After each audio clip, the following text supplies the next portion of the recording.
এই কালার দিচ্ছেন হচ্ছে কোথায়? কোথায় দিচ্ছেন এটা? কোথায় দিচ্ছেন?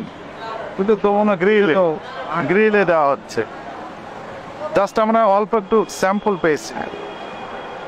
এটা কেন দিচ্ছেন? গ্রিলে কেন দিচ্ছেন? লাল হওয়ার জন্য মনে হচ্ছে। লাল হওয়ার জন্য। যদি সাদায় থাকে মাংস, মাংসর যে প্রকৃত কালার সেটা দিলে সমস্যাটা কোথায়? সে যে কিন্তু এই যে লাল করতেছেন কারণটা কি? এই কালারটা দিচ্ছেন কারণটা কি? কি কারণে? কি জন্য? উদ্দেশ্যটা কি? উদ্দেশ্য তো ওই যে একটু লাল হওয়ার জন্য। লাল হলে কি হবে? দেখতে সুন্দর, সুন্দর দেখবে। আচ্ছা, দেখতে সুন্দর হলে কি হবে?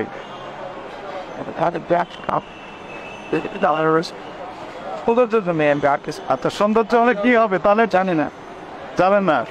সৌন্দর্য হলে লোকজন বেশি কিনবে, এই তো। কিন্তু এই যে প্রতারণা করে যাচ্ছেন সমানে মানুষের সাথে, মেয়েটাকে কোশ্চিন করেছেন, এটা নৈতিক হচ্ছে না অনৈতিক হচ্ছে? অনৈতিক, বুঝতে পেরেছেন? আপনি খাবেন এটা? ইন্ডাস্ট্রিয়াল ডাই, এটা তো ফুড গ্রেডেড কালার না। এই ইন্ডাস্ট্রিয়াল ডাই আপনি ভালো দেখানোর জন্য একটা ভালো খাবার, সেটার মধ্যে এই আপনার দুইটা অঙ্গ দিয়ে এগুলি বিপাক্রিয়া সম্পন্ন হবে দুইটা জায়গা দিয়ে, একটা হচ্ছে কিডনি আর একটা লিভার। তো যে জিনিসটাকে শরীর বের করতে পারবে না ইন্ডাস্ট্রিয়াল ডাই বা যে ইনগ্রেডিয়েন্টগুলি, সেগুলি হয় কিডনিতে এফেক্ট করবে, না হলে লিভারে এফেক্ট করবে। তারপরে কি হবে? আল্লাহ না করুক ক্যান্সার পর্যন্ত হতে পারে।